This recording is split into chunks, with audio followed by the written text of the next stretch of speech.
Welcome to the third session of the video series for the International Online Conference, Complexity Management, Leadership and Governance. The conference is bilingual in Portuguese and English, and it is aimed at being a multidisciplinary reflection space on these subjects.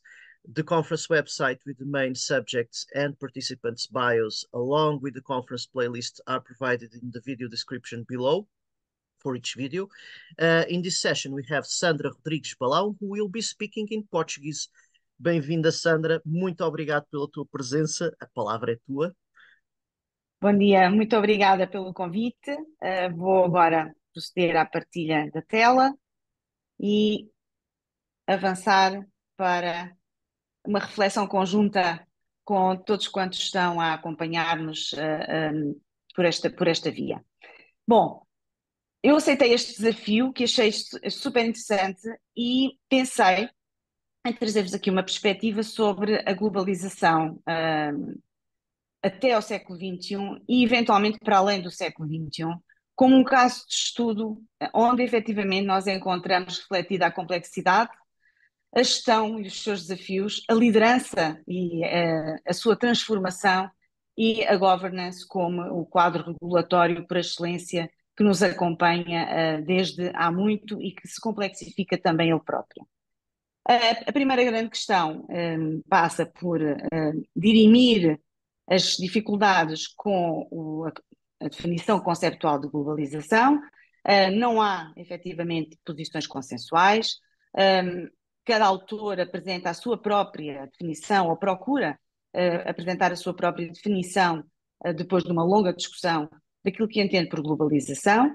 E, portanto, neste momento o que nós temos é uma multiplicidade vasta de propostas, embora haja uma acessão generalizada com elementos que se considera serem persistentes nas várias propostas de definição conceptual, que apontam para, enfim, um crescente aprofundamento, aceleração, à escala mundial de interações em todos os níveis do funcionamento das sociedades contemporâneas. A tecnologia, enfim, assumidamente está no centro desta equação, assim como a interdependência e a complexidade. Há várias escolas teóricas da globalização.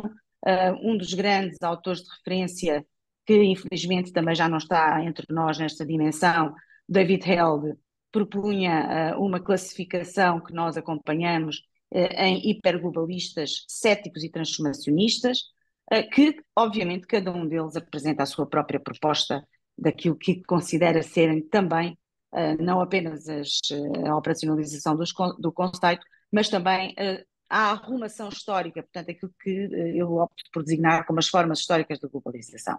São múltiplas, aqui deixo-vos algumas a título de reflexão, digamos assim, e veremos quando chegarmos ao final desta nossa partilha, que eventualmente poderemos equacionar outras. Cada uma destas formas históricas de globalização acaba por refletir uma conjuntura particular, com especificidades organizacionais e com características de espaço-tempo também próprias, que contribuem para, enfim, moldar a conjuntura internacional numa crescente complexidade, mas ao mesmo tempo é ela própria moldada por essa mesma conjuntura. Portanto, aqui nós argumentamos que se trata de um fenómeno bidirecional que, ao mesmo tempo que influencia, talha e molda a ordem internacional, é também, por sua vez, por ela própria moldado e, portanto, desse modo, também ele próprio evolui. A nossa perspectiva de partida é também que a globalização é considerada e percebida em termos gerais, mas para nós ela é estrutural na sua presença e na sua existência, acompanhando a própria sociedade humana, é transversal nos seus efeitos e nos seus resultados e, como estávamos a dizer, toma a conjuntura em particular atenção, moldando-a, mas ao mesmo tempo, como disse, também sendo por ela própria moldada. E deste modo, a própria ordem internacional, tal como nós a conhecemos, vai evoluindo e vai se transformando. Segundo a nossa linha de argumentação, nós consideramos que efetivamente a globalização é um movimento que historicamente acompanha a evolução das sociedades humanas e, portanto, acompanhamos a Escola Inglesa dos Estudos da Globalização. Consideramos que se pode falar de globalização desde os tempos primitivos, considerando, nesse sentido, que o próprio movimento de povoamento do planeta configura ele próprio, se quisermos, uma protofase de globalização, que depois é sucedida por várias outras fases. Nós designamos aqui a primeira grande onda de globalização, aquela que é também por muitos autores aceite como a principal e central onda de globalização. Como disse no início, não há um consenso, mas há ainda assim uma convergência de um número significativo de autores que considera que efetivamente a era gâmica, que corresponde aos descobrimentos portugueses, marcou de forma substantiva uma nova fase evolutiva da sociedade humana e, consequentemente, da ordem internacional.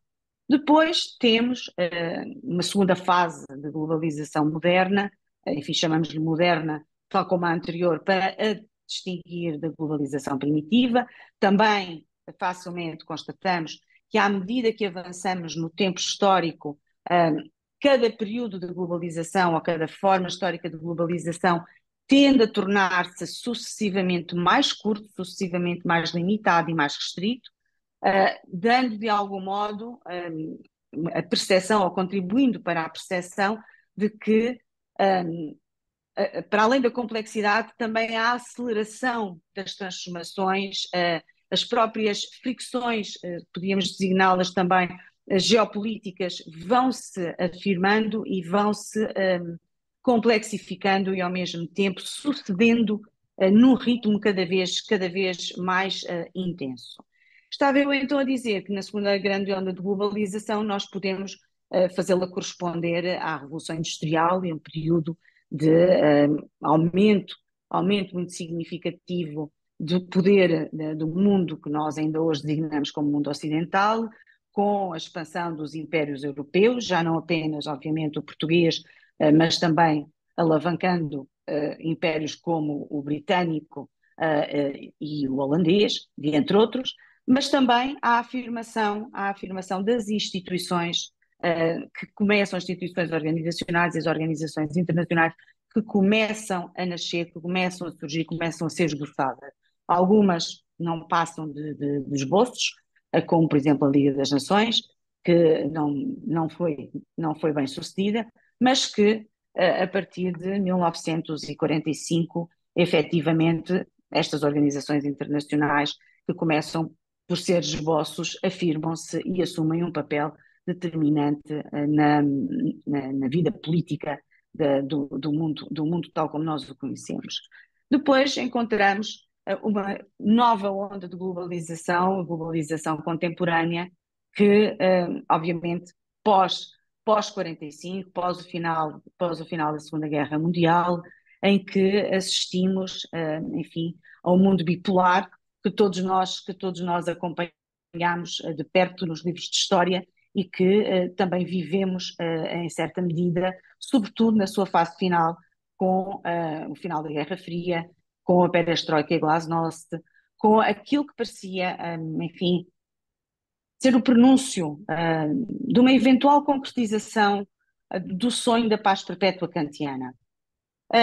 E com com este acontecimento, com o fim da Guerra Fria, com o derrubo do Muro de Berlim, acreditava-se, do ponto de vista da narrativa histórica e da narrativa política daquele tempo, que efetivamente haveria condições para se ser otimista e para se esperar que a guerra efetivamente tivesse desaparecido, não apenas no tempo presente, mas também num tempo futuro. E, portanto, a obra mais conhecida eu diria, de Francis Fukuyama, porque efetivamente alimentou esse sonho durante pelo menos 10 anos para a maior parte para a maior parte daqueles que viveram esse período e que acompanharam a intensidade desse período com a democracia liberal, enfim, como motor, digamos assim, de todo este projeto, com uma globalização designada como neoliberal, numa afirmação, numa intensificação, numa amplificação, extensão e aprofundamento que pareciam não ter fim, enfim, salpicados também com algumas expressões de antiglobalização à mistura que personificavam, como é lógico, as resistências daqueles que não se reviam neste modelo otimista que parecia apresentar uma solução para todos os problemas da humanidade. Em 2001, fomos confrontados com a crueza dos factos, quando assistimos, muitos certamente em direto, se não ao primeiro embate, pelo menos ao segundo, nas torres do World Trade Center em Nova Iorque, pondo fim, digamos assim, àqueles 10 anos anteriores que pareciam ter mergulhado a humanidade numa perspectiva e numa percepção de otimismo generalizado, dando conta, dando nota, que não só realmente a história não tinha chegado ao fim, que não só a guerra não tinha chegado ao fim, como as diferenças e as oposições se mantinham firmes e, neste caso concreto, particularmente capazes de provocar alterações significativas na ordem internacional estabelecida, bem como abanar os alicerces dessa mesma ordem mundial criada, digamos assim, numa perspectiva evolutiva no pós 89, 91. E, portanto, à perspectiva otimista de uma democracia liberal em expansão à escala global, como uma personificação do modelo mais bem sucedido e ao mesmo tempo capaz de resolver todos os problemas da humanidade, essa mesma humanidade é confrontada com a ameaça ao modelo até aí dominante, passa a ser confrontada também com uma perspectiva de que o terrorismo de que se tinha deixado praticamente de falar, a não ser em pequenas bolsas como Espanha, como a Irlanda do Norte e algumas assim designadas escaramuças no sul global, tinham efetivamente evoluído e tinham chegado da forma mais brutal ao mundo ocidental, com, inclusive, a declaração de uma luta contra o terrorismo global personificada no presidente da maior potência mundial à época, os Estados Unidos, portanto, estou a falar de George W. Bush, filho. A supremacia da tecnologia numa outra linha, mas em paralelo, que evolui, continua a evoluir no sentido de criar condições ou de fazer acreditar que existiam condições para que efetivamente não houvesse impossíveis, e a antiglobalização que se transforma, digamos assim, assumindo-se como alterglobalização, defendendo não o fim da globalização, mas sim uma globalização com um rosto mais humano, onde as preocupações de quem governa o mundo não se centrassem exclusivamente na maximização da eficiência económica e do lucro, mas que houvesse efetivamente a preocupação da integração das pessoas, dos cidadãos, no quadro desse mesmo movimento de globalização dominante. Portanto, defendendo uma globalização, no fundo, de rosto mais humano. E entre 2001 e 2004, nós assistimos a ondas consecutivas, por um lado, de luta contra o terrorismo global, por outro lado, de continuidade de ataques terroristas em vários pontos da Europa. E, portanto, a urgência, digamos assim, que emerge do desafio colocado pelos ataques às torres do World Trade Center em Nova Iorque em 2001, dão também origem, ou de algum modo, contribuem para a afirmação da necessidade de se apostar no avanço das tecnologias, sobretudo para fins militares, com, designadamente, tudo o que é unmanned aerial vehicles, mas também unmanned systems em geral, portanto, sistemas não tripulados com aplicabilidade quer no domínio terrestre, quer no domínio marítimo, quer no domínio aéreo, e, portanto, também acompanhado de um certo revisionismo da ameaça nuclear, de que pouco se falava à época ainda. Mas começamos efetivamente em 2004 a recuperar, digamos, a preocupação com as questões do nuclear, sobretudo resultantes dos ataques biológicos a que assistimos entre 2001 e 2004 em vários pontos do mundo. Mas ainda, como digo, a narrativa política e geopolítica dominante não estava ainda centrada nessa componente da ameaça, mas permanecia centrada no terrorismo global como um todo. Portanto, no fundo, o que nós assistimos é que não só a história não tinha morrido, como parecia estar em formação uma nova tese, uma nova tese. E, portanto, o percurso foi avançando e eu proponho aqui que uma nova globalização, portanto, uma nova forma histórica de globalização, que eu designei aqui como neoglobalização, pós-2014, 2015. Porquê 2014, 2015? 2014 porque assistimos à anexação da Crimeia, e 2015 porque assistimos a novos atentados terroristas na Europa que desafiam todo toda a evolução da luta antiterrorista iniciada em 2001 e, enfim, encapsulada na designação de luta contra o terrorismo global, que até aí era uma luta, portanto, era um terrorismo icónico, enfim, seletivo, muito bem orientado no sentido de atacar ou alvos icónicos, como eu dizia, ou infraestruturas críticas específicas, mas que com os atentados na Europa, designadamente em Bruxelas e em Paris, o que nós assistimos é à emergência daquilo que podemos considerar um novo terrorismo, que se torna indiscriminado, que se mistura com as multidões, que não escolhe alvos icónicos e que tem como principal objetivo causar a maior destruição possível e, sobretudo, a maior perda de vidas humanas que for possível, cumprindo o principal objetivo político, que é criar um clima de insegurança e de medo generalizado em todo o lado. Para além disso, também há uma diferença muito grande com os atentados de 2015, verifica-se que o terrorista deixa de ter como principal objetivo ser um mártir e conseguir alcançar as dádivas espirituais e, vamos assim designar, celestiais.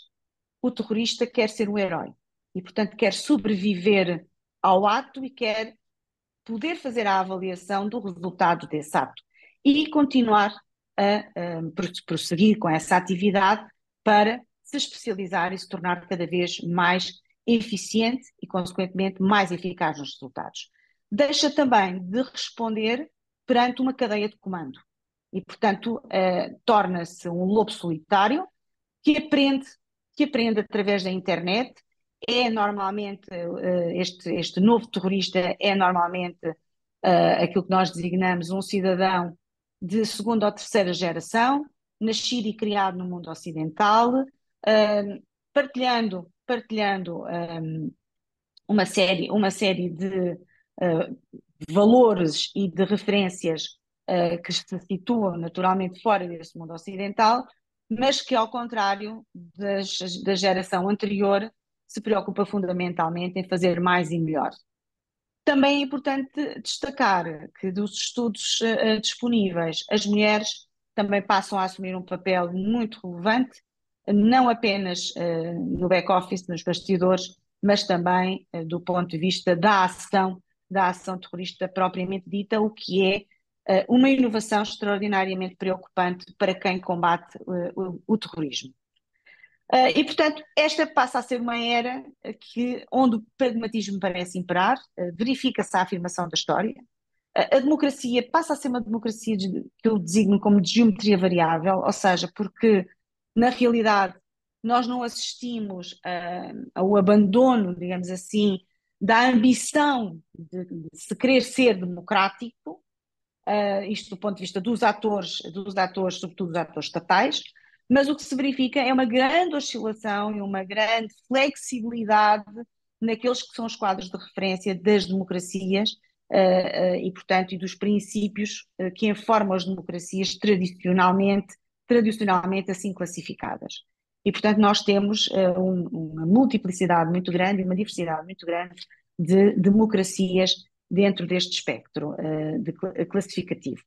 Sendo que é relevante chamar a atenção para isto já, no sentido de, se acompanharmos os Global Democracy Index, os Freedom House Index, etc., nós assistimos a partir de 2016 ao desaparecimento de democracias, aquilo que são designadas as democracias completas, as full democracies, onde se enquadram, também perdendo essa classificação, Estados como a França e os Estados Unidos da América. E, portanto, isto para nós, no mundo ocidental, era já indício de uma profunda transformação e é, ao mesmo tempo, uma complexificação extraordinária da realidade que estávamos a viver e da ordem internacional, tal como se estava a desenhar e tal como estava a vir. Enfim, eu diria que a tecnologia, o avanço tecnológico, a nanotecnologia, a robótica, a biónica, a inteligência artificial, a própria NRDQ, que agora foi redesignada para não colocar o nuclear em primeiro lugar, continuam a afirmar-se e a desenvolver-se de forma extraordinária e, portanto, a globalização acompanha toda esta transformação e transforma-se. Transforma-se de forma quase imperceptível, na exata medida em que nós estamos concentrados nos desafios que se colocam às sociedades democráticas, fruto do terrorismo e desta afirmação do terrorismo, e por outro lado da transformação do terrorismo, e quase não nos apercebemos que a própria globalização se está a transformar, e eu diria que do ponto de vista económico há um marco muito importante que eu designo como o consenso pós-Brisbane, e que hoje nós já conhecemos perfeitamente com a perspectiva enfim, do sistema multilateral de pagamentos alternativo ao sistema do Banco Mundial, liderado pela China e pelos BRICS, que ainda por cima, como nós temos acompanhado nos últimos tempos, designadamente 23, 24, com uns BRICS que estão em expansão e em alargamento, consequentemente se espera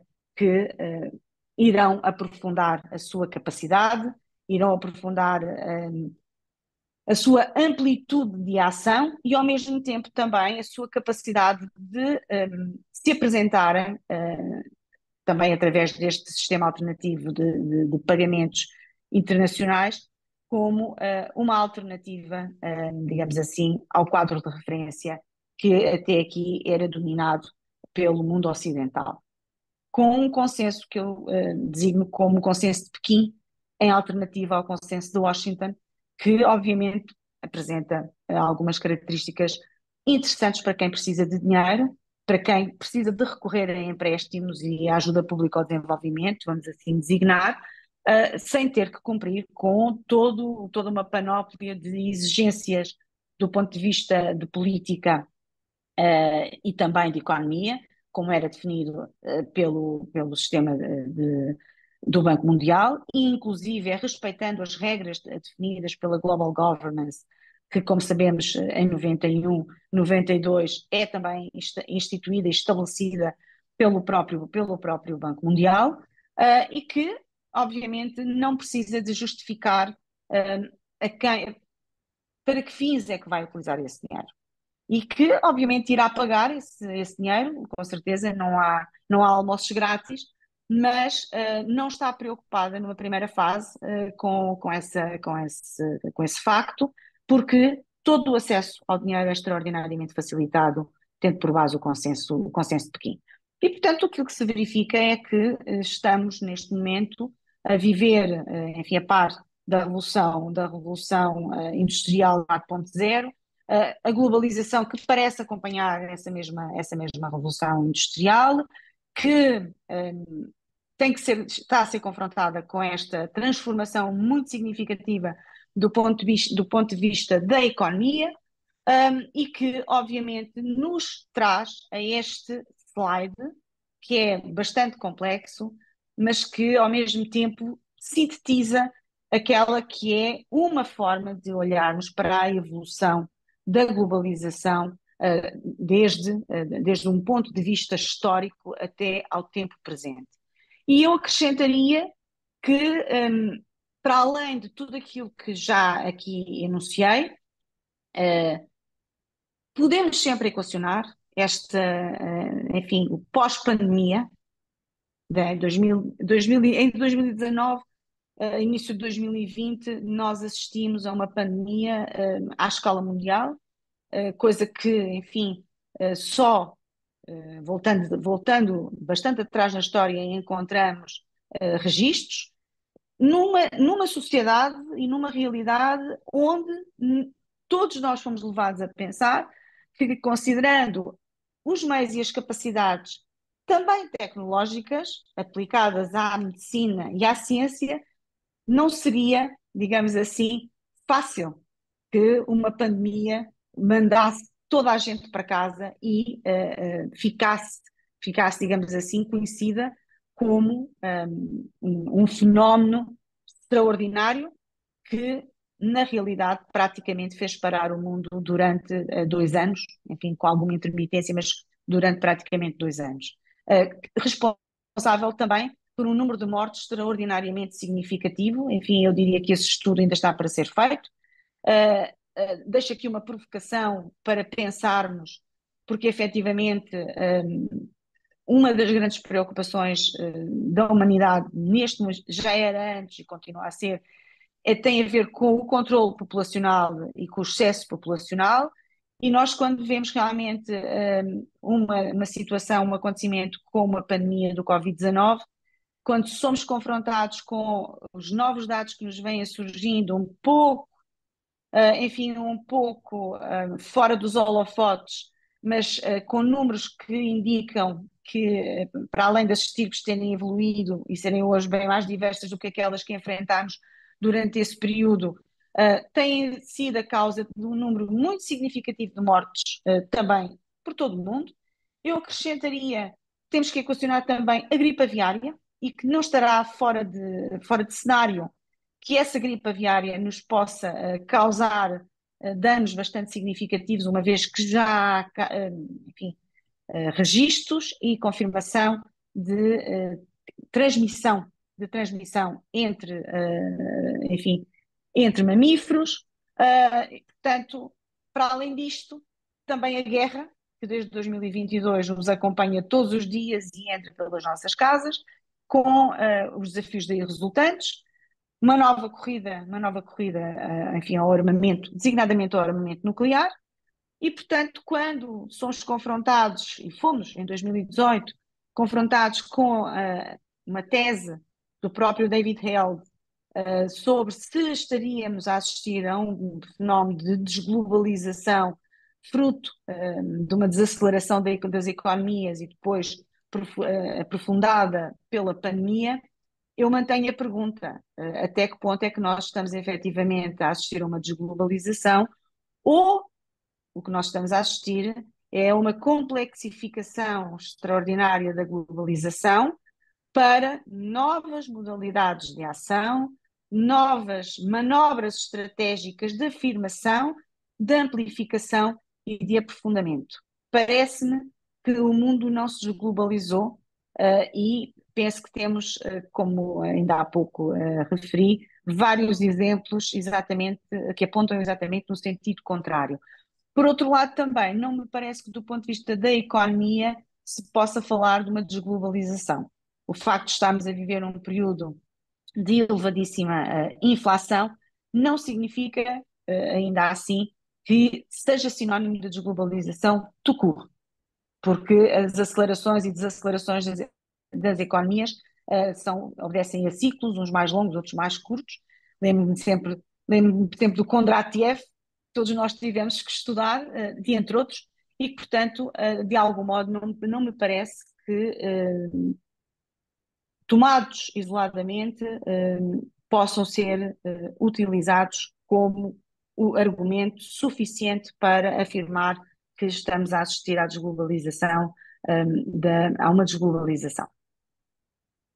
Obviamente que aquilo que se desejaria era que as organizações, e enfim, a sociedade humana é uma organização, e todas as organizações e instituições que a constituem, porque os Estados também são organizações, portanto, nós estamos a falar de organizações em qualquer dos casos, e, portanto, o desejável era que nós avançássemos para uma sociedade 5.0, não para uma economia 4.0, mas para uma sociedade 5.0, onde efetivamente nós tivéssemos aqui a capacidade de implementar, ou de ver implementada, uma perspectiva de whole society, uma sociedade criativa capaz de integrar todos os seus elementos, designadamente, obviamente, a transformação digital, que é extraordinariamente relevante e que, se utilizada de forma integral para esta perspectiva da whole of society, poderá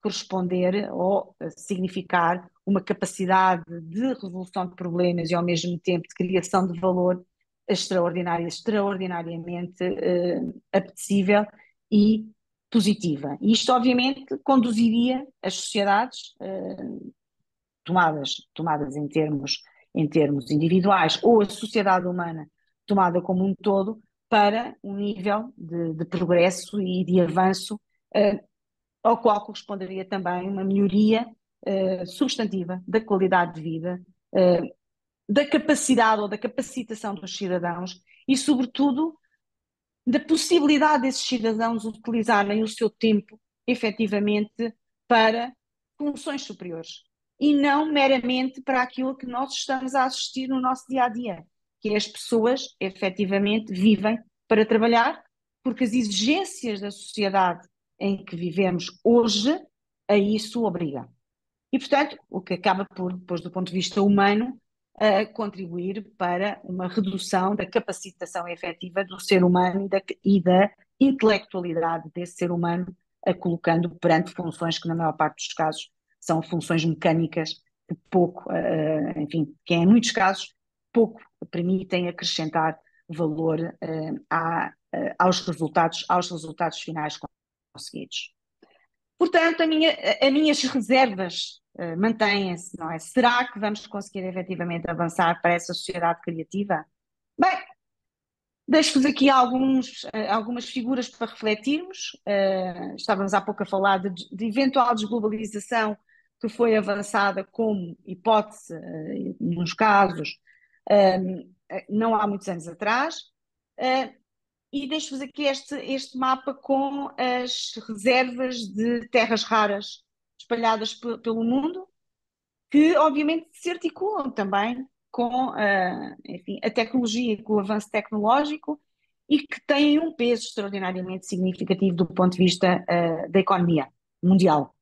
É preciso dizer que nós estamos a falar de terras raras que são necessárias para os avanços tecnológicos, suscetíveis de ser aplicados, em primeiro lugar, na utilização dos cidadãos, dos comuns cidadãos como todos nós, mas também, sobretudo, eu diria, na ciência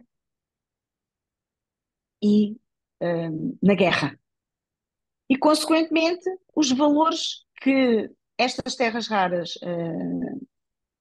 adquirem no sistema internacional de trocas é extraordinariamente elevado.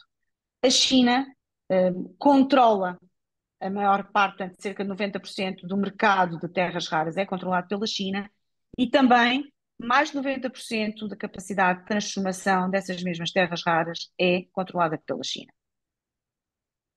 Se depois formos ver quais são as posições da Rússia no continente africano.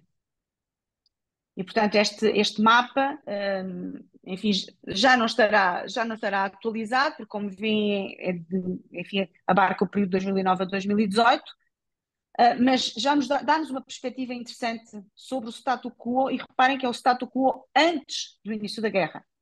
Portanto, esta era a posição da Rússia e os interesses da Rússia, os aliados e os Estados alinhados com a Rússia durante este período no continente africano. Chama a atenção para as potenciais bases suscetíveis de ser ali também edificadas. E depois temos aqui, do outro lado, portanto, eu mostrei África e agora estou a mostrar o subcontinente sul-americano, sendo certo que, só para lembrar, temos o Oceano Atlântico pelo meio. E só para lembrar, no caso de Portugal, nós também estamos no Atlântico.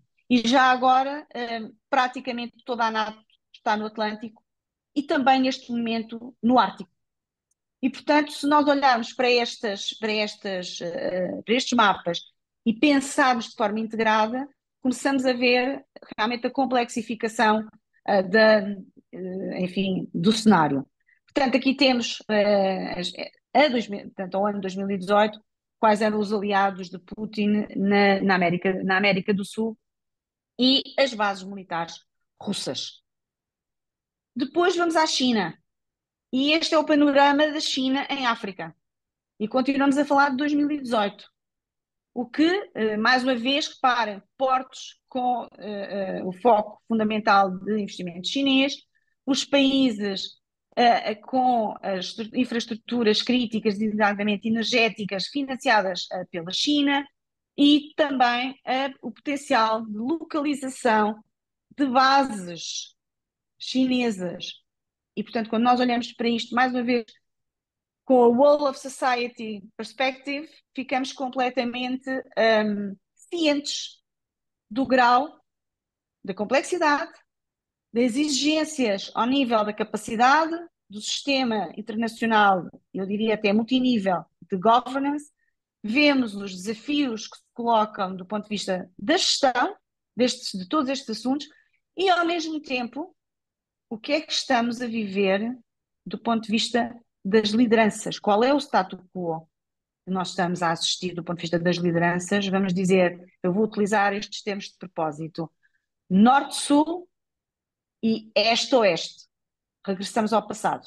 Eu penso que é importante nós utilizarmos algumas dicotomias, podem estar ultrapassadas, mas que são extraordinariamente úteis para nos ajudar a pensar e a percepcionar a realidade tal como ela se nos apresenta, com base nos factos, como digo. Isto são factos. E depois temos aqui a perspectiva da China no subcontinente sul-americano. E, portanto, com os valores de investimentos face a estes dados, não há como não ficar muito atentos. E volto a repetir, estes dados referem-se até 2018. Para ajudar à confusão, vamos até ao Polo Sul. E no Polo Sul, nós temos, por enquanto, um sistema de tratados, portanto, um sistema de governance da Antártida, está assente num sistema de tratados que definiu e foi aceite e ratificado pelas partes constitutivas que seria uma zona de ciência e de investigação e de paz. E, portanto, como vêem, há um número bastante significativo de Estados que fazem parte deste sistema de tratados da Antártida. E notem, é uma zona internacional de cooperação desmilitarizada e de investigação científica. E, portanto, durante 50 anos, o que nos remete até 2040, mais ou menos 2040, por volta do ano 2040, teoricamente estaremos descansados.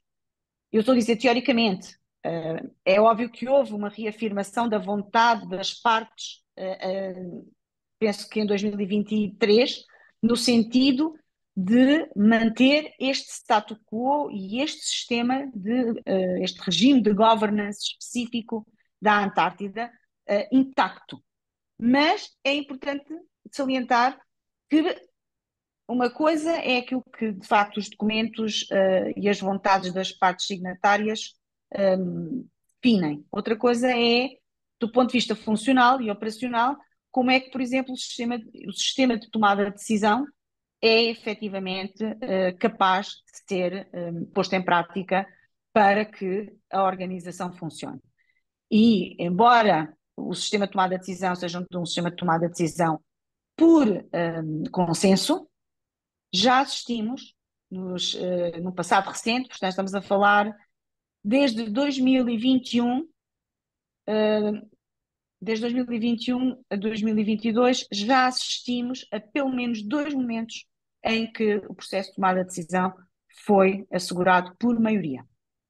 O que abre uma exceção muito importante, criando aqui uma abertura para que outras exceções possam eventualmente vir a verificar-se. Quando estou a dizer isto, obviamente não estou a desejar que isso aconteça, antes pelo contrário, mas como cientista e como investigadora, nós não podemos fazer diferente. Temos que analisar os factos sem ódios nem paixões. E, portanto, para que todos tenhamos a noção, estas são as maiores bases de pesquisa que existem na Antártida, que estão estabelecidas na Antártida. E, portanto, por aqui nós vemos que se tratam de estados, na sua grande maioria, particularmente relevantes na balança de poder internacional. E, portanto, nós estamos a falar de grandes e médias potências. E, na maior parte dos casos, acresce que são potências nucleares. O que, obviamente, nos obriga a reflexão adicional e a ponderação adicional. Para termos uma ideia, esta foi a última base chinesa inaugurada na Antártida, no dia 6 de fevereiro, e, portanto, é a quinta base chinesa. Obviamente, teoricamente, formalmente, para fins de investigação científica. E, portanto, eu diria que é algo que também merece que nós mantenhamos alguma atenção, ou pelo menos sob radar. Mas o problema é que há uma coisa que se chama de gelo, não é? E que tem lugar não apenas no Ártico, mas também na Antártida. E, portanto, estas são as indicações que temos de ice melting até 2018, e de então para cá sabemos que a situação se tem agravado muito significativamente. Não é significativamente, é muito significativamente. Estive na Antártida em janeiro, fevereiro enfim, deste ano, e numa expedição científica, e pessoas que lideravam a expedição, que já era a sua 14ª campanha na Antártida, confirmaram que nunca tinham visto tantos icebergs à deriva, tantos icebergs à deriva, e que, de facto, 3 novas ilhas surgiram em 7 anos junto à estação de Palmer, fruto do recuo do glaciar. E, portanto, estes factos, para além dos rios subterrâneos que estão a acelerar os efeitos do degelo, e que obviamente depois têm implicações ao nível da dessalinização do oceano, que depois tem influência nas correntes marítimas, que depois tem influência nos ventos e que depois obviamente potencia todo este efeito à escala mundial. E, portanto, este gelo na Antártida, tal como no Ártico, dá origem a que voltemos a ter que terem atenção o que se passa do ponto de vista das áreas que cada um dos estados com bases científicas na Antártida potencialmente podem vir a reclamar do ponto de vista de direitos territoriais e soberania. É conhecida a posição do Brasil, do Chile e da Argentina, mas também a Itália, também os Estados Unidos, o Reino Unido, a Noruega, o Japão, enfim, a China, a Rússia, dentre outros. Portanto, a situação é bastante complexa do ponto de vista dos atores em presença. E esta é, enfim, uma perspectiva sobre alguns dos recursos que se sabe que existem na Antártida. Portanto, com o degelo, o que nós potencialmente poderemos assistir é, tal como no Ártico, não é? A uma corrida a estas riquezas, a não ser que o sistema de tratados da Antártida preserve e, obviamente, seja respeitado.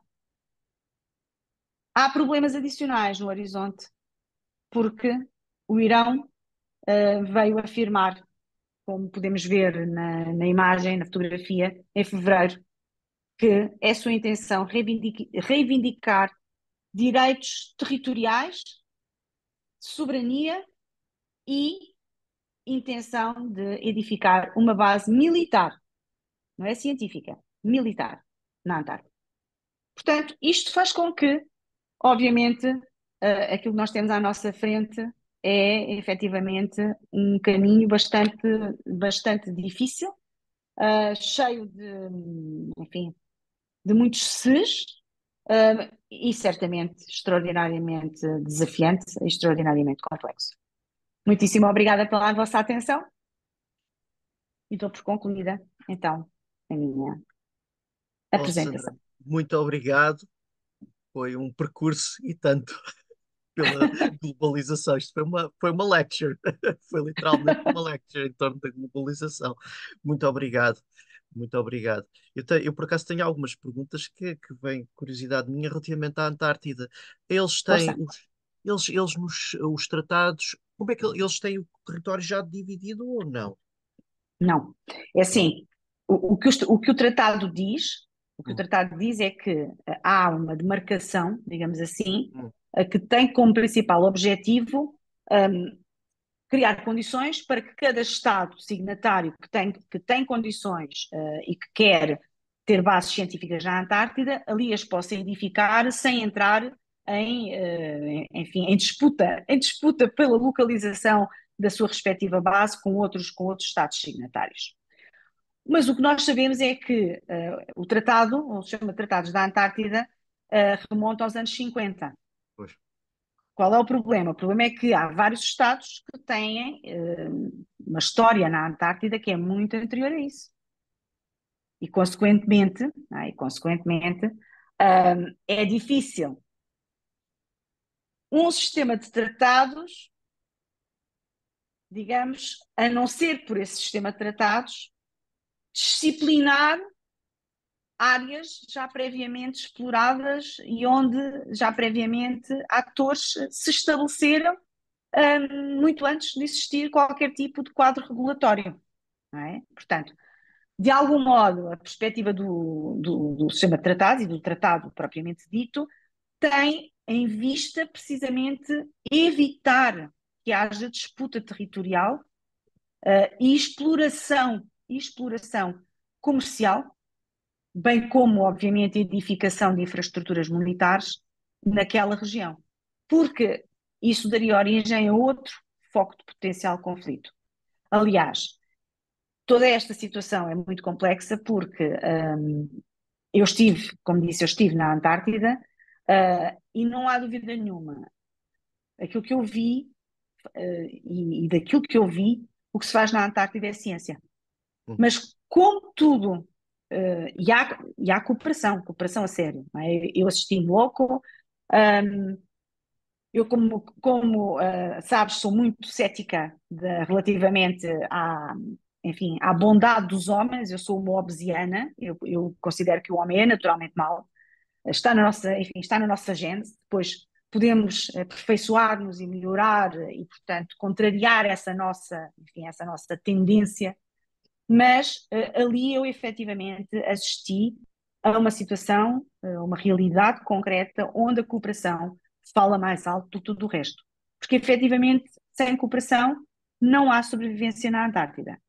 Não há condições para haver vida humana, portanto, ao contrário do Ártico, onde se trata de uma região povoada, não é? Com presença humana sistemática, longeva e de há de há muitos anos a esta parte, não é? Algumas bem mais antigas do que aquilo que nós julgamos saber, vêm sendo descobertos novos fósseis que mostram que efetivamente a presença humana naquelas latitudes é uma presença muito, muito antiga, mas dizia eu, na Antártida não há efetivamente essa situação, pelo menos até este momento não foi descoberto nenhum fóssil que indique a permanência de vida humana longeva. E, portanto, as pessoas que ali estão e que ali permanecem, são poucas as bases que têm uma permanência anual, a maior parte das bases funciona durante o verão antártico, portanto, quando chega ao final de março, normalmente fecham e, portanto, e regressam, as guarnições regressam aos seus países de origem e depois, em setembro, outubro, regressam então à Antártida para manterem, durante aquela janela do verão antártico, a base em funcionamento e permitir e viabilizar a investigação e a pesquisa. E de facto funciona, não há dúvida nenhuma que funciona. Qual é o problema? O problema é que, tal como na medicina, né? Tal como a ciência aplicada à medicina é absolutamente fantástica, ali também as bases aplicadas à ciência são fantásticas, a ciência ao conhecimento, mas têm um potencial intrínseco de serem muito facilmente utilizadas para uso duplo. Portanto, aquelas bases científicas facilmente podem ser utilizadas como bases militares. Como eu Claro. digo, quando eu digo isto, eu não desejo que isso aconteça, antes pelo contrário.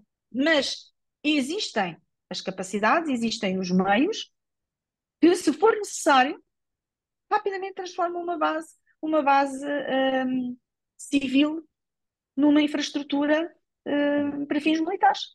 Claro. Depois, há uma grande questão muito importante, é que há uma grande disputa pelas áreas marinhas. Uhum. Há uma grande disputa pela exploração dos fundos marinhos a muito grandes profundidades. E nós temos estado a assistir a uma disputa muito grande no Atlântico Sul, que envolve a China. A China é uma predadora e, portanto, noutras latitudes, noutros mares, tem estado a fazer no Atlântico Sul, tem tido grandes problemas no Atlântico Sul, designadamente com a Argentina, que tem, enfim, tem algumas capacidades e alguns meios para fazer vigilância e para fazer controle e fiscalização das suas águas, mas é persistente a ameaça chinesa e a entrada das embarcações chinesas para pesca e outras atividades sem autorização, portanto, invadindo a zona económica exclusiva e, portanto, invadindo águas sob soberania argentina, é sistematicamente 24 sobre 24 horas, está a criar situações muito complicadas até do próprio ponto de vista diplomático, para não falarmos das questões económicas e das questões comerciais, para além também não falarmos enfim, das reservas piscícolas. Porque o problema é que o método de pesca chinês é como o método de pesca espanhol, portanto é o arrastão e Claro. portanto destrói tudo por onde passa. E portanto o que acontece é que são áreas que vão ficando sistematicamente desprovidas de vida. Portanto, é muito complicado. E para ajudar, temos também a Noruega, que está a disputar também áreas marinhas na região. Tem, obviamente, uma posição muito assertiva, até porque conta com a competição chinesa e não está na disposição de ceder à competição chinesa. A própria Rússia está também, portanto, a ir a jogo. O Chile está absolutamente, desculpem a expressão, vou ser simpática, está completamente estupefacto com o que se está a passar e, obviamente, está a tentar desempenhar ali um papel moderador, mas que é cada vez mais difícil, porque algumas dessas áreas marinhas estão sob a área de proteção, de vigilância afeta ao Chile. Portanto, há aqui muita coisa realmente que se está a passar, que obviamente nós não conseguimos acompanhar tudo, não é? E obviamente neste momento os holofotes estão orientados mais uma vez para o Ocidente, estão orientados para o que está a passar na Ucrânia, para o que está a passar portanto, em Israel, e obviamente a disputa, enfim, o Mar do Sul da China, com a China permanentemente em disputa com os seus vizinhos e a querer acrescentar território à sua soberania, disputando a soberania de terceiros, enfim, criando ilhas artificiais, um pouco à semelhança, um pouco à semelhança do que vemos também no Golfo Pérsico, não é? Portanto, há de facto aqui uma situação na Antártida que interessa a todos, julgo eu, que seja salvaguardada e que seja mantida em paz e em cooperação, mas onde, na realidade, começam a emergir muitos assuntos de interesse geopolítico, de interesse geoeconómico, de interesse geoestratégico, porque a posição das bases é uma posição geoestratégica, porque permite, para além do controlo, enfim, das áreas de zona económica exclusiva, etc., etc., permitem, se o sistema de tratados desaparecer, se o regime de tratados da Antártida não for renovado ou, de algum modo, for denunciado pelas partes, pode acontecer que efetivamente seja possível reivindicar direitos relativos à extensão de plataformas continentais e, consequentemente, a alavancar uma série de pretensões que vão exatamente no sentido oposto à cooperação, portanto, que vão no sentido da competição estratégica, um, e que, obviamente, vão dar origem a que toda a situação que se vive em termos de ordem mundial seja, eu diria, de uma complexidade que nós não temos, eu diria que nós não temos capacidade neste momento sequer para cenarizar, ou seja, a multiplicidade de cenários passíveis de ser equacionados é de tal ordem que eu nem me atrevo, enfim, só com a minha capacidade cerebral, nem me atrevo a imaginar, mas será seguramente um exercício de uma dimensão incomensurável, Portanto, incomensurável. a base pertence ao país, mas eles consideram que há ali um território em torno da base que também pertence ao país. Passa a ser Sim, espaço nacional, território nacional. se o sistema de tratados for denunciado, deixar de existir, sim. É isso que Para irá já não, acontecer. para já é só a Para já base. não, para já não, para já não. Para já o que é que acontece? Por isso é que é um sistema, é o Tratado da Antártida e depois há um sistema de tratados. O que é o sistema de tratados?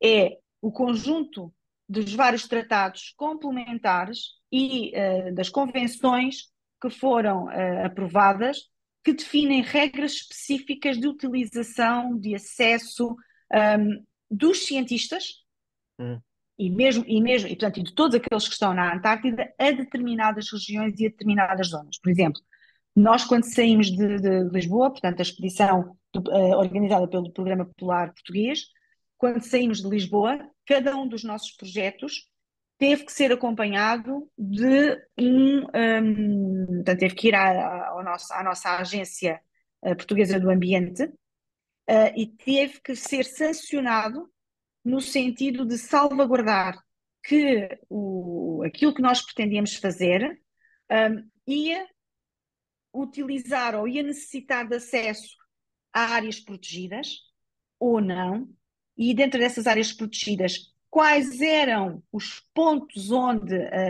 portanto, por causa da amostragem, etc., quais eram os pontos onde nós tínhamos que ir especificamente, e tudo isso teve que ser previamente salvaguardado, enviado para as bases onde, pronto, que nós tínhamos autorização para visitar, e para além disso tínhamos que andar com essa autorização sempre connosco, porque na Antártida qualquer pessoa, qualquer investigador, pode pedir a outro para apresentar portanto, a hum. certificação ambiental daquilo que está a fazer. Portanto, isto é Pois, um pressuposto associado ao sistema de tratados da Antártida. Por exemplo, força a coisas que usar a para nós cooperação. sim, E e eles, coisas que para o nós parecem objetivo. absolutamente estranhas.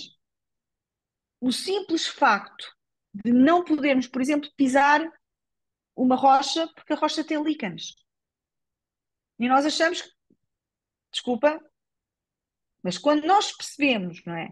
Quando nós percebemos que aquela pequena mancha de líquen em cima daquela rocha levou, no mínimo, não sei quantas dezenas de anos a formar-se e que está na fase não sei quê, portanto, depois os nossos colegas das ciências, né, da biologia e das ciências associadas, é que sabem, não é? Isto enfim, é a área deles. Então, ou seja, é realmente de uma incomensurabilidade. Portanto, nós que estudamos as realidades sem irmos ao local, Hum. efetivamente, há muitas coisas que nos passam completamente ao lado. E, portanto, há trilhos, não é? Há zonas por onde as pessoas podem circular. Fora desses trilhos, as zonas estão demarcadas e a pessoa tem que ter um mapa, tem que ter a identificação das zonas onde precisa de ir e faz-se um planeamento. Todos os dias se faz o planeamento na base, todos os Pois, dias se faz o planeamento de quem vai fazer o quê, quem tem que ir aonde, o que é que vai recolher, e etc, etc. Portanto, para além de haver uma gestão, portanto, um planeamento e uma gestão extraordinariamente eficiente e eficaz dos recursos, porque eles são muito limitados, há de facto a preocupação de saber quem vai entrar em zonas protegidas e vai sempre acompanhado por alguém da base que é uma salvaguarda adicional que garante que a pessoa de facto não vai entrar numa zona onde não está autorizado, pois, muitas vezes sem querer, como é lógico, porque também os sistemas que são utilizados para demarcação são muito básicos e de modo a causar a menor interferência possível, e hum, portanto é preciso conhecer bem, enfim, a zona. Um, e é nessa base que realmente que as coisas são feitas. Portanto, da parte do chefe da base, cá estamos nós com a liderança, não é? Da parte do chefe da base, há uma preocupação em que todos os dias se faz uma reunião à noite, depois de jantar, toda a gente, todos os chefes de projeto, os investigadores principais, têm todos que subir, estou aqui a pensar na base Júlio Escudeiro, almoça-se no resto de chão e a seguir vai-se para o primeiro andar. Os líderes de cada projeto têm que reunir com o chefe da base, com o chefe dos técnicos, com o chefe dos investigadores. Toda a gente a conversa é entre todos, toda a gente explica o que é que vai fazer, o que é que precisa, definem-se quais são as equipas. Estes precisam de ir para a Bahia, não sei quantas, portanto vão do Zodiac, a saída é às X horas, toda a gente tem que estar junto à Zodiac, porque senão fica em terra. Aqueles têm que ir por via terrestre, têm que ir para não sei para onde, há mais 3 ou 4 que vão. Os outros vão fazer a pesquisa e recolha de amostras subaquáticas, há 2 ou 3 ou 4, whatever, há mais uma Zodiac que vai para outra zona da península, e assim sucessivamente. Portanto, há realmente um espírito de cooperação, uma grande flexibilidade, tem que haver uma grande flexibilidade, uma grande capacidade de nos adaptarmos, porque é uma adaptação contínua e sistemática, porque o sistema é tão complexo, hum, não apenas pelas capacidades e meios, mas sobretudo pelas condições meteorológicas. As condições meteorológicas é assim, há uma leitura, a leitura das cartas, a leitura enfim, das previsões que estão sistematicamente a mudar, a ser revistas, a ser reequacionadas, e por vezes no dia seguinte, de manhã, nada daquilo que foi planeado se pode fazer. pois, Por pois, exemplo, não é?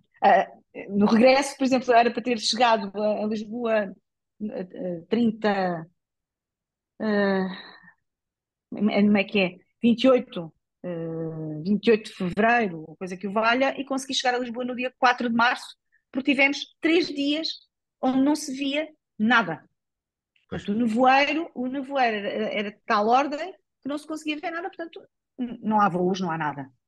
pois, Portanto, e pouco se pode fazer, porque também é muito perigoso sair da base, a não ser para aquelas zonas, enfim, nas imediações, porque o risco de nos perdermos é enorme. Portanto, pois, há claro. assim, há assim coisas que realmente só estando é que nós compreendemos, porque Estas coisas não se conseguem encontrar, não se conseguem estudar, enfim, nas obras, nos artigos científicos, nos livros com que nos documentamos para estudar, enfim, o sistema na sua big picture. Mas depois Pois, há estes detalhes, estes micro, estes subsistemas que só estando lá é que realmente nós conseguimos, enfim, compreender.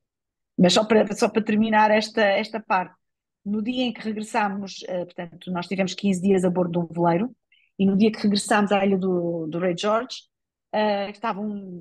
enfim, estava fantástico, o tempo estava muito bom, mas nessa mesma noite tinha saído, ao fim da tarde, tinha saído uma Zodiac com várias pessoas de várias nacionalidades que tinham sido convidadas para celebrar o aniversário de uma base que ficava ali na península.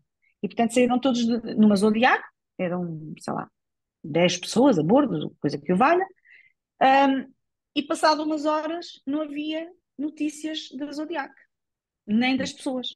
Porque assim, a rede é qualquer coisa que nós temos que agradecer ao sistema GPS, e no mar temos que agradecer ao Starlink. E pois, nem sempre funciona, não é? Portanto, a rede muito fraca e muito fraca fora das bases, muito difícil. E, portanto, o que é que tinha acontecido?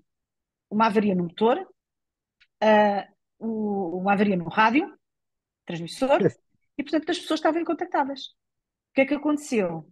Saíram, portanto, as várias bases comunicaram entre si, articularam entre si, definiram um ponto de encontro. E, portanto, partindo das várias localizações onde estavam, para esse ponto de encontro, conseguiram, ao fim de umas boas horas, encontrar a Zodiac. Felizmente estava toda a gente bem, mas noite, bem noite, temperaturas negativas e por aí fora, mas pronto, encontrados todos bem, sãos e salvos, e depois foram ficar enfim, a uma das bases que se ofereceu logo para os receber, para não andarem depois a dispersar uns para cada lado. Não, e foi assim. Portanto, a cooperação, de facto, faz toda a diferença. Faz toda a diferença. uma pergunta indiscreta. Há rumores de bases secretas? Não tive rumores de bases secretas. O meu batismo de fogo, quando entrei no veleiro, foi quando fui à Terra, a primeira vez, e desci em Whalers Bay. Uhum. Foi como se tivesse recebido um pontapé no estômago. Fiquei com o estômago. A sensação que eu tive foi o estômago colado às costas e quase sem conseguir respirar. Quando aquilo que eu vi foi sair da Zodiac, pus os pés em terra e vi a fauna, portanto, os pinguins, os leões marinhos e por aí fora, enfim, deitados na areia e tranquilamente, e o contraste com uma série de ruínas de depósitos de óleo de baleia, depósitos de coisas várias, habitações dos primeiros que ali chegaram e que ali se estabeleceram, Pois, porque houve ali algumas comunidades que se estabeleceram, não é? E pronto, e a história da Antártida é feita de grandes lutadores, não é? Porque houve pessoas que realmente conseguiram sobreviver contra tudo e contra todos em condições absolutamente inacreditáveis, sobretudo em termos comparativos, não é? Praticamente sem meios. E foi para mim, foi quando a cientista social e política, como observadora participante, percebeu que nós pouco ou nada sabemos, a não ser que vamos ao lugar. Porque claro. a incorporação daquela observação em tudo aquilo que eu já sabia fez uma diferença extraordinária. Porque efetivamente mostra-nos o outro lado da moeda. Claro. Disse, espera. Portanto, foi absolutamente avassalador. E outra experiência que foi absolutamente avassaladora foi quando eu saí daqui. Nós tínhamos na altura, portanto, o nosso programa Polar Português tinha contactado várias bases, enfim, do universo que eu tinha definido para este projeto exploratório, que eu tinha definido como o objetivo ideal, digamos assim, mas só tínhamos conseguido receber resposta de 5. Resposta afirmativa de 5 e algumas negativas e outras sem resposta. E, portanto, uma das melhores experiências do outro lado, não é? Foi ter sido recebida em 9 bases, portanto, afinal não foram só 5, foram 9. A receptividade de facto de toda a gente, desde os chefes das bases, e eu visitei bases civis e bases, vamos chamar assim, bases civis comandadas por civis, cientistas, na maior parte dos casos, mas também bases, são todas civis, não é? Já sabemos, são todas de investigação, comandada por militares. Portanto, eu fui muito bem recebida por uns e por outros, pelo pessoal técnico, portanto, os homens e as mulheres que mantêm os sistemas de suporte de vida a funcionar, fantásticos. Os cientistas também extraordinários, mas, sobretudo, o que eu mais apreciei foi a visão terra a terra, que aquelas pessoas, vou confessar que eu ia à espera de discursos cheios de wishful thinking Hum. e de, não, isto é fantástico, não, claro, paz e cooperação, etc. Não, eu encontrei pessoas que pensam efetivamente sobre o futuro da Antártida e sobre o que está em risco, ou o que pode estar em risco. E foi absolutamente extraordinário. Por exemplo, na base argentina, Primavera foi de um acolhimento para lá daquilo que eu poderia alguma vez equacionar.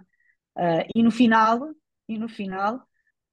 ofereceram-nos empanadas, portanto, ofereceram empanadas para toda a gente jantar a bordo e mais, enfim, 1 litro daquilo que eles diziam como doce de leite, portanto, doce de leite. 1 litro de doce de leite para levar para bordo. Mesmo a base americana de Palmer, que inicialmente tinha dito que não podia receber-nos porque tinha uma guarnição muito pequena e porque estavam cheios de medo do Covid e da gripe aviária, acabou por nos receber, nós, o chefe da missão, e eu articulámos uma estratégia para procurarmos ser bem-sucedidos junto das bases que não tinham dado resposta e também junto daquelas que tinham respondido negativamente no percurso tanto que o veleiro seguiu. E, portanto, eu optei por criar um questionário, um Google Forms, porque quando comecei a ver as questões meteorológicas em ação, percebi que podia correr o risco de não conseguir obter informação nenhuma, dados nenhuns. Pois.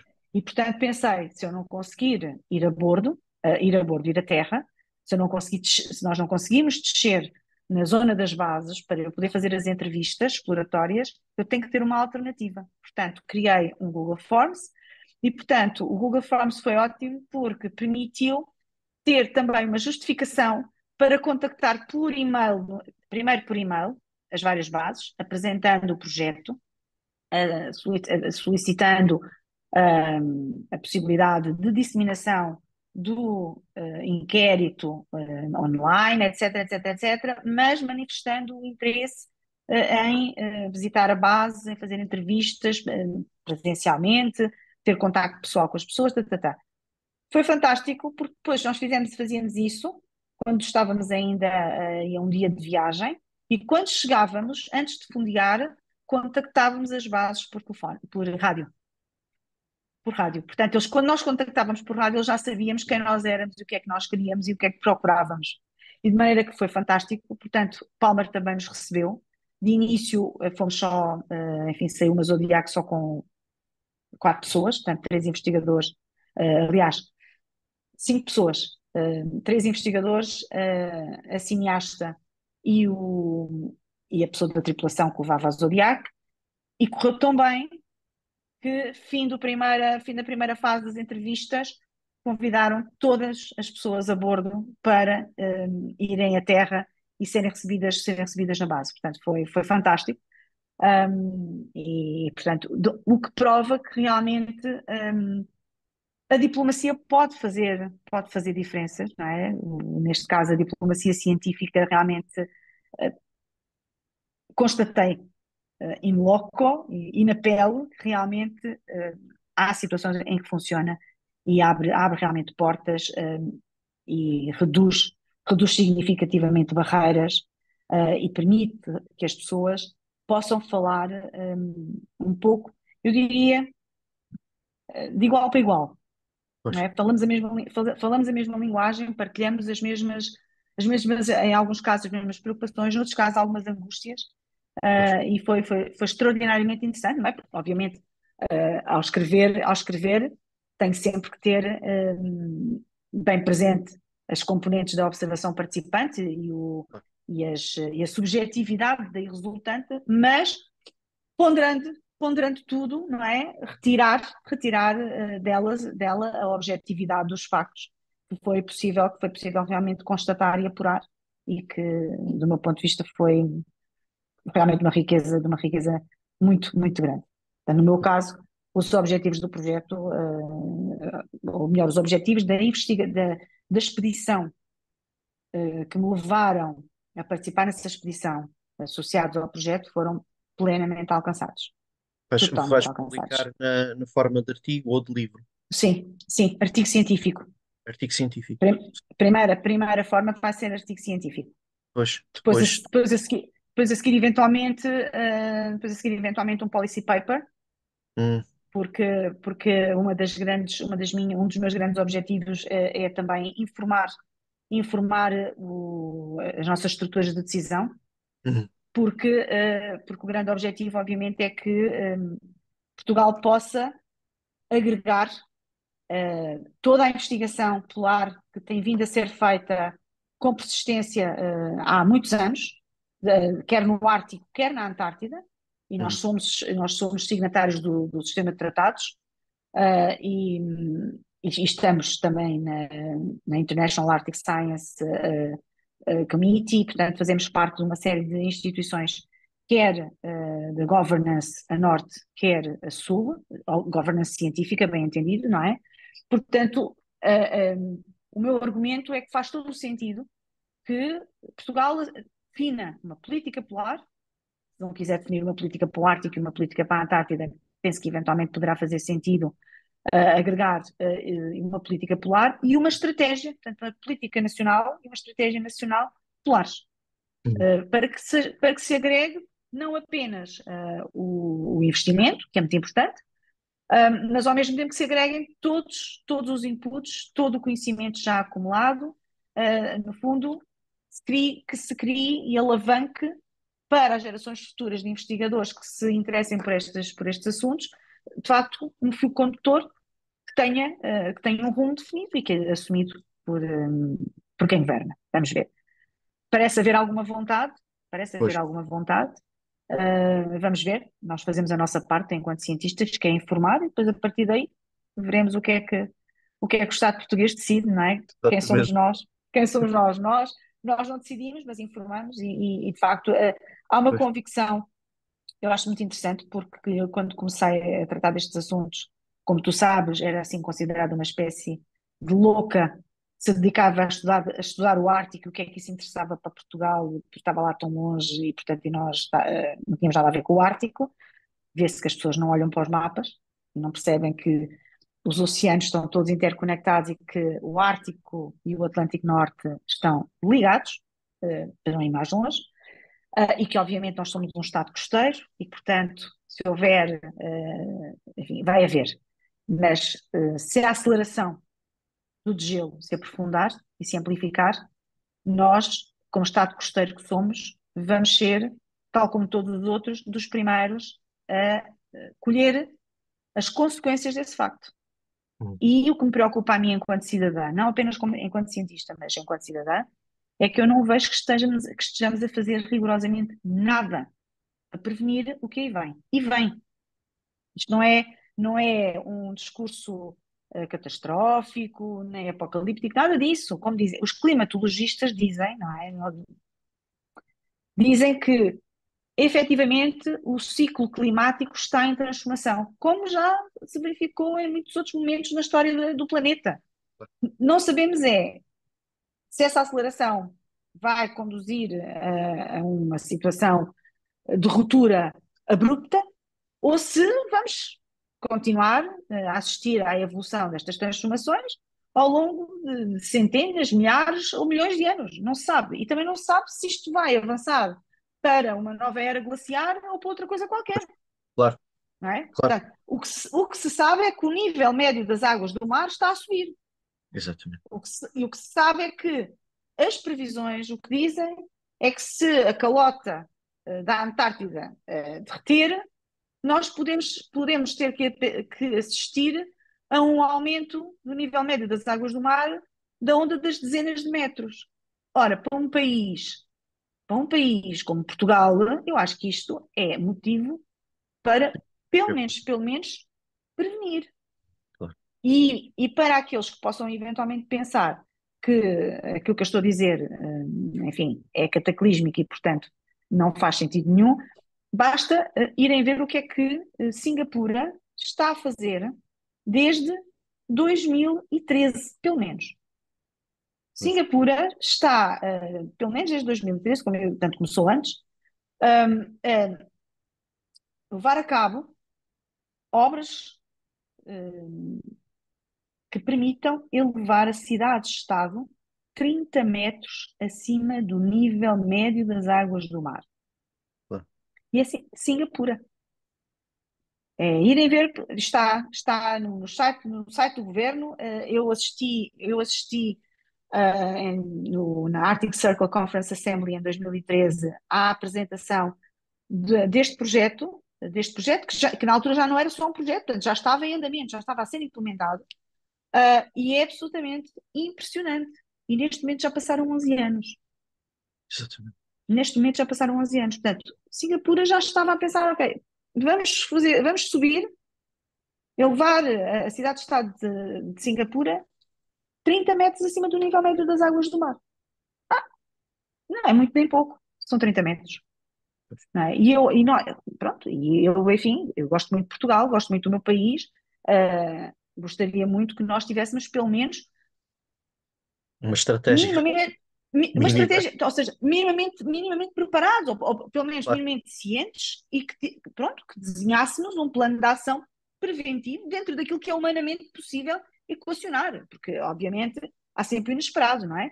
claro. Mas realmente é assustador. E se nós formos ver realmente os dados que registam a evolução do nível médio das águas, dos mares e oceanos, não há dúvida nenhuma, estão a subir. Claro, claro, claro. Não é? Não, Claro que estamos a falar aconteceu de milímetros, não é? Ou há centímetros, mas uns. Não, mas já estamos a ter consequências disso. Por exemplo, aquilo que já, aconteceu na Costa da Caparica há uns anos, sim. que afetou a parte em que eles tiveram de fazer as obras pós-facto. Sim, E sim, até porque parte e da estamos a. praia Uhum, desruptada em época alta. exato, e estamos a esquecer ainda de outra coisa, que o facto que a subida das águas do mar depois dá origem como é que se diz, à salinização dos lençóis freáticos. E estamos a esquecer-nos que nós precisamos dos lençóis freáticos para termos água potável para beber. Pronto, e não vou dizer mais. E esse exemplo da Costa da Caparica, já na altura, vieram em fios entendidos, não é? Que estudam estas questões, enfim, em detalhe e de forma especializada, vieram afirmar naquela altura que a água, portanto, que o mar já teria roubado cerca de 6 metros de praia. Portanto, já teria avançado cerca de 6 metros. Eu acho que nós temos que olhar para os factos. Exatamente. Exatamente, exatamente. E no caso do Ártico, como é que está a China a penetrar? Portanto, a rota da seda chinesa do Ártico, como é que ele vai? Eu não trouxe para aqui de propósito, porque temi que fosse demasiado grande, mas a rota polar, não é? Chamada Polar Silk Road, enfim, o número embarcações que têm utilizado a Northern Sea Route têm vindo a crescer extraordinariamente e tem sido particularmente utilizada pela China, como é lógico, não é?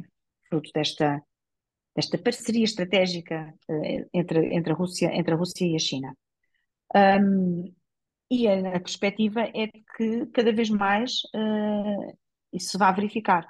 Neste momento, o que nós temos temos uma sinalização que aponta para uma rota transpolar ártica, portanto, passe pelo centro, portanto, junto ao Polo Norte, atravessa o Ártico junto ao Polo Norte, e, portanto, sobre a Lomonosov Ridge, por volta do ano 2040. Pois, Mas, como dizemos, já há outros estudos que saíram recentemente que apontam para que essa possibilidade possa ser antecipada em pois, cerca de 10 anos. pois, Portanto, pois, podemos assistir, por volta de 2030, à possibilidade de utilizar uma rota transpolar. E, pois, portanto, isto, pois. enfim, Exatamente. portanto, o recuo dos glaciares no Ártico é, de facto, extraordinariamente significativo e muito visível. A própria Groenlândia está a sofrer um processo de degelo muito acentuado. Pois, E a China está a fazer, tal como no Polo Norte, tal como no Polo Sul, peço desculpa, na Antártida, tal como está a fazer na Antártida, também quer fazer muito, muito no Ártico, claro. e tem estado a conseguir, através do financiamento, a utilizar a ciência e a investigação como capas Pois, para a tomada de posição, tentativa de instalação de infraestruturas críticas que lhes permitam depois poder reivindicar outras coisas, não é? Porque, e noutras zonas, para além daquelas controladas pela Rússia sim, a China deve estar lembrados do discurso do Trump que toda a gente ridicularizou, que onde ele afirmou que, quando ele manifestou vontade e se propôs comprar a Groenlândia. Pois foi. Eh, de- eu peço imensa desculpa, simpatias e antipatias à parte, de estúpido não teve nada, antes pelo contrário. Basta pensarmos que a Groenlândia está situada na placa americana Hum. e não na placa europeia. Ah, ainda por cima, neste momento, na Islândia, as placas já se separaram e, portanto, já é possível, inclusive, mergulhar, mergulhar entre as placas. E, portanto, quando o Trump percebeu que a China estava a preparar-se para financiar as eleições na Groenlândia, estava a preparar-se para financiar, portanto, investir em empresas mineiras na Groenlândia e instalar não sei o quê, agora já não consigo precisar, portanto, ligado também à ciência na Groenlândia, o Trump disse logo ao reino da Dinamarca: se vocês não tratam deste assunto, nós compramos a Groenlândia. Porque basta olharmos outra vez para o mapa. Claro. Estamos a imaginar a China instalada na Groenlândia, porque é assim, consenso de Beijing, não é? Consenso de Pequim. A China paga e depois a seguir vai buscar o fruto do seu investimento. E sabe-se que a China vai buscar o fruto desse investimento sob várias formas. Sim. Basta ver, por exemplo, o Ghana, neste momento, tem as Forças Armadas, as Forças Policiais, portanto, no fundo, a autoridade é totalmente controlada pelos chineses. Portanto, é preciso nós termos isto bem presente. Portanto, a China financia, investe, paga. E depois a seguir diz, ok, o que é que eu quero em troca do investimento que fiz e daquilo que paguei? Quero isto. E Claro. tomo. Porque depois não têm condições para pagar. Pronto. Portanto, o que se passou ali na Groenlândia foi muito simples e mais, ainda por cima, porque se nós formos estudar um bocadinho da história da Groenlândia, como é que a Groenlândia chega ao reino, a ficar sob soberania do reino da Dinamarca, etc, etc, etc, percebemos que os Estados Unidos estão envolvidos desde o início. E, Pois, portanto, a Groenlândia só ficou sob o reino da Dinamarca porque os Estados Unidos deram o seu beneplácito. claro. Pronto. Portanto, eu penso, mais uma vez, eu penso que é preciso nós resistirmos à tentação de, no primeiro momento, reagirmos pelas antipatias e simpatias político-partidárias e whatever. Nós, enquanto cientistas, a primeira coisa que temos que fazer é assim, ok, isto parece um bocado brutal demais ou absurdo. Deixa cá ver porque é que ele terá dito isto e o que é que isto tem por trás. Não é? Embora Nós não tenha assim tanto absurdo, tem o precedente histórico do Alasca, em que não eles tem, compraram é à que, Rússia e que os russos já e, vieram a pôr num website lá russo que aquilo que só tinham alugado, não tinham mas vendido, era reparem, o Alasca de mas volta. não, não, o que é importante é que os Estados Unidos ficaram com o Alasca porque os russos não tinham dinheiro para pagar uma dívida de não sei quanto que tinham com os Estados Unidos da América.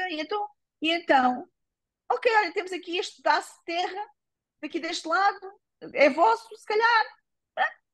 Agora é que agora vem a reclamar, não sei porque é que vem a reclamar, Eles não é? puseram no website russo Realmente que ficam, realmente ficam não virados foi do vendido, avesso, não foi é? só alugado. Foi. 1867. 1867. Como diria o outro, não é? Como diria o outro, temos muita pena. Temos muita pena, mas agora já é tarde. Deviam ter pensado nisso antes, não é? Pronto.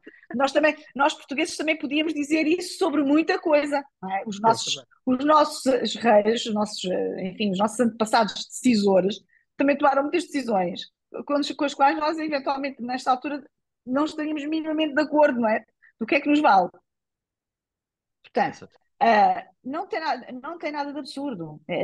Do ponto de vista do jogo político e do jogo geoestratégico, tem toda a razão de ser e mostra uma inteligência que a maior parte das pessoas, porque não gosta do Trump, não é? E volto a dizer, estou a falar como cientista, mostra uma inteligência e uma preocupação político-estratégica para além da média. Porque efetivamente o Trump, quando fez aquela afirmação, estava a pensar na segurança dos Estados Unidos da América e, ao Pois, mesmo tempo, na segurança de toda aquela área do Atlântico. A China, posicionada na Groenlândia, estava, repara, a Groenlândia está ali junto a um corredor absolutamente vital de controlo de circulação e navegação, quer marítima, submarina, aérea, inclusive os próprios cabos submarinos, claro, claro, para as comunicações, que nos colocaria a nós, o Ocidente, sim, particularmente a comunidade transatlântica, numa situação de enorme debilidade e enorme fragilidade às mãos da Rússia e da China. É que o problema é este, é que se as pessoas não olham, não pensam na questão sob uma perspectiva estratégica integrada, desculpe a expressão, a maior parte das pessoas passa ao lado de coisas que são absolutamente determinantes e que alteram completamente a nossa visão sobre o que se está a desenhar à nossa frente, sobre a realidade. e no fundo E a China neste ao caso, comprar portos ou investir, ela toma conta de infraestruturas críticas que é e o que ela toma. está a fazer. Neste momento, a China neste momento já é praticamente dona do Mediterrâneo. E nós estamos completamente, desculpe a expressão, cantando e rindo como se nada se passasse. Claro, Vamos lá ver uma coisa. O Mediterrâneo, para nós, é muito importante. É muito importante. Mas não é, digamos assim, o único ponto de relevância. Mas não podemos descurar. Não podemos descurar. Assim, está bem que primeiro temos ali a França e temos ali a Espanha. Certo? Mas é preciso não esquecermos que, até a propósito da questão das migrações, nós neste momento já temos uma rota que é a rota de Faro, que faz a ligação direta para Portugal, portanto, Norte da África, Portugal, que é a rota de Faro. Portanto, os tempos em que só os espanhóis, os italianos e os gregos é que se tinham que preocupar com as migrações, isso acabou. Isso acabou. E eles estão, e quando eu digo eles, assim, são migrantes clandestinos que chegam de barco, deixam o barco na praia e arrancam tranquilamente por aí acima e ninguém sabe, ninguém vê e acabou, estão cá. Estão cá. Portanto, e são pessoas que nós não sabemos se são refugiados, fogem da guerra, se são pessoas que procuram melhores condições económicas ou se são criminosos, incluindo terroristas. Sim, Não é? Portanto, é a tal perspectiva do Wall of Society. Se nós não tivermos uma perspectiva do Wall of Society, ou uma perspectiva de estratégia integral, de grande estratégia, como preferirem, não temos hipótese nenhuma porque não vamos conseguir ver a figura como ela precisa de ser vista. Portanto, vemos tudo esborratado. Né? Percebemos que está ali qualquer coisa, mas não percebemos os detalhes, pelo menos os básicos, daquilo que ali está. E isso, para mim, do ponto de vista da liderança, não é? Não discutimos, não vamos sequer discutir a qualidade. Vamos discutir a capacidade efetiva de liderar, porque assim, liderar pressupõe que haja um sistema de informações que efetivamente forneça os dados que são necessários para poder decidir em conformidade e, portanto, decidir em conformidade lidera-se. Se isso não acontecer, vamos fazendo qualquer coisa só para não dizer que não fazemos nada. e no fundo a E isso não é sinalização liderar. como o Ártico é fundamental. Mesmo no outro cenário que tu dizias, não só no aquecimento global, mas se houver o tal cenário de day after, Sim, em que há uma nova era glaciar produzida pela dessalinização corrente do degelo, nós temos aí um problema em que o Ártico fica completamente central. sim. Portanto, em E mais outra questão que me parece também importante, que é, nota, imaginemos que nós, na realidade, vamos enfrentar uma nova era glaciar. A questão que se coloca, em primeiro lugar, é por onde é que nós vamos? Aqueles que conseguirem fugir a tempo, não é? Vamos imaginar que isto é uma coisa gradual e não uma coisa súbita, não é? Não vamos imaginar um cenário como o filme, não é? Do dia D. claro, o filme era exagerado, mas de qualquer modo a instabilidade climatérica ia ser brutal. Exatamente. Portanto, Quando foi a mini era do gelo, a pequena era do gelo, aliás, isso, pronto, aí já a fome foi brutal na Europa. brutal, não é? É isso que eu estou a dizer. Portanto, ó, mas a primeira questão, vamos dizer assim, a primeira questão é, em termos de existência física, corporal, não é? Para onde é que nós vamos? Vamos, Exatamente. é assim, porque há vários cenários e alguns cenários apontam no sentido de que haverá uma glaciação de norte para sul.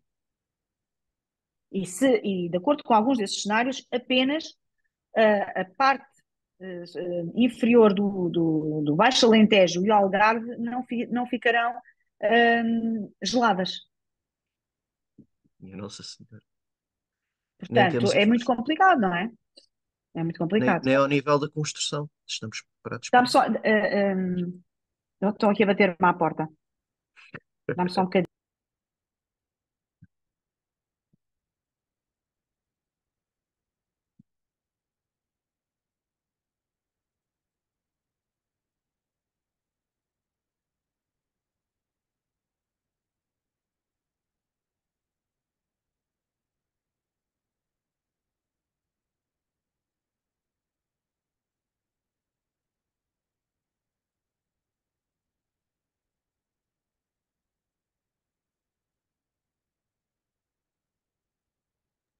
Peço desculpa. Sem Pronto. problema. Pois, estavas a falar Eu peço. Sim, dos cenários eu de e agora negociação. peço desculpa porque tenho aqui, agora é que eu me apercebi das horas. Pois foi. Temos de Foram deixar, duas temos de horas. deixar, temos de deixar esta conversa para uma outra conferência sobre as regiões polares, dedicadas às regiões polares.